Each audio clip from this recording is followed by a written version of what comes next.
ইস্তেফাকারী Chinese আবাসিক hotel সহ এখানে আমাদের অনেক শুভাকাঙ্ক্ষী সংগঠন আছে। আমি তাদেরকে আমার প্রাণপ্রিয় বিপ্লবী অভিনন্দন জানাচ্ছি। আজকে মহান মে দিবস, আন্তর্জাতিক শ্রম সংহতি দিবস। 1886 সালে হে মার্কেটে আমেরিকার শোষক গোষ্ঠী এবং তাদের চামচা পুলিশরা আমাদের শ্রমিকদেরকে যেভাবে গুলি করে মেরেছে, তারই পরিপ্রেক্ষিতে মহান মে দিবস আজকে পালিত হচ্ছে।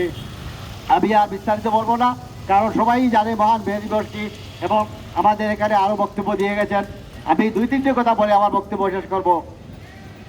আমি প্রথমেই একটি কথা বলবো, সেটা ইসলামের কোরআন শরীফের কথা।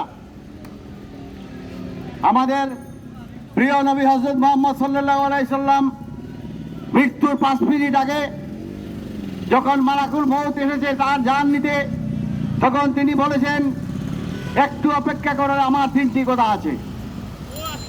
তখন মালাকুল বললেন, ঠিক আছে, আপনি যদি বলেন আমি চলে যাব।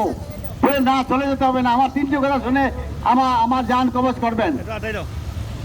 তখন হযরত মুহাম্মদ সাল্লাল্লাহু আলাইহি সাল্লাম তার স্ত্রী আয়েশাকে জিজ্ঞেস করলেন,